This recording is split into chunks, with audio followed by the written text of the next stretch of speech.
हाय दोस्तों, मैं हूं मिस्टर जोकर और आपके लिए एक इंटरेस्टिंग कहानी लेकर आया हूं। समय न गवाते हुए मैं आपको कहानी की ओर लेकर चलता हूं। एक आदमी एक पेंटर को बुलाता है और उसे वो अपनी नाव दिखाता है, दिखा कर कहता है कि उसे इस नाव को पेंट करना है। पेंटर बखूबी उस नाव को उस कलर का कर देता है जिस कलर का वो मालिक चाहता था और अपने पैसे लेकर पेंटर चला जाता है। अगले दिन वो मालिक पेंटर के घर पहुंचता है और उसे एक बड़ी रकम देता है। पेंटर इतनी बड़ी रकम देख के हैरान हो जाता है और पूछता है कि ये पैसे इतने ज़्यादा किस लिए? कल तो आपने मुझे मेरे पैसे दे दिए थे, फिर आज किस बात के पैसे? ये पैसे उस छेद को बंद करने के लिए है जो तुमने बंद किए। तो पेंटर बोलता है कि क्या साहब, ये तो बहुत छोटी सी बात है, एक छेद ही तो था जो मुझे पेंट करते टाइम दिखा और मैंने उसे बंद कर दिया। इसमें इतनी बड़ी रकम मुझे नहीं लगता कि सही है। मालिक फिर से जवाब देता है कि नहीं दोस्त, तुम नहीं समझे। जब मैंने तुम्हें वो नाव दिखाई और पेंट करने के लिए कहा तो जल्दी जल्दी में मैंने तुम्हें ये नहीं कहा कि उस नाव में एक छेद भी है और उसे बंद कर देना, लेकिन तुमने मुझे बिना बताया उस छेद को बंद कर दिया।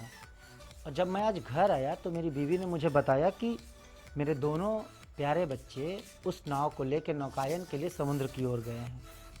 मैं घबरा गया। अचानक से मुझे याद आया कि उसमें एक छेद था और मैंने तुम्हें बताया नहीं था। मैं तुरंत उस तरफ दौड़ा और थोड़ा दूर जाने के बाद मुझे देखा कि मेरे दोनों बच्चे सकुशल वापस आ रहे थे।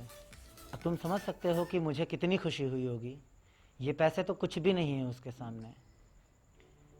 तुमने मुझे बिना बताए एक छेद बंद किया था और उन बच्चों के सामने ये पैसे तो मैं कुछ भी नहीं दे पा रहा तुम्हें। मेरी औकात ही नहीं है कि मैं तुम्हें उतने पैसे दे पाऊँ जितना कि उसका होता है। मतलब ये मानो कि मैं अंदाज़ा तक नहीं लगा सकता कि उसके कितने पैसे होते हैं। ज़िंदगी में भलाई का काम करते रहना चाहिए, जैसा कि तुमने किया। जैसा कि अब आगे मैं भी ऐसा होता है तो मैं बिल्कुल करूँगा।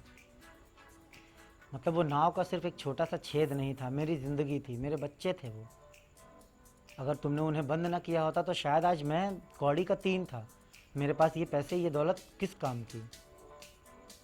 लेकिन वो सब तुम्हारी वजह से सफल हुआ, इसलिए ये इसे रख लो। अब तुम शायद मेरी खुशी और मेरे जज्बात को समझ सकते होगे।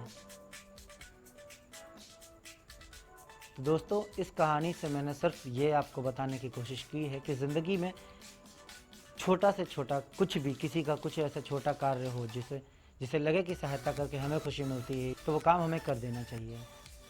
इंतज़ार नहीं करने के लिए कि जब वो हमसे कहे तभी हम करें।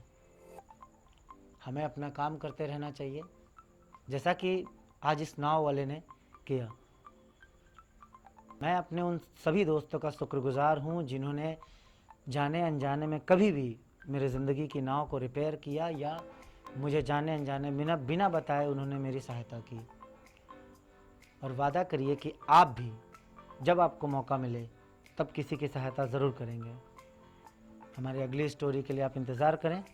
हम बहुत जल्द एक नई कहानी के साथ हाजिर होंगे। तब तक के लिए शब ख़ैर।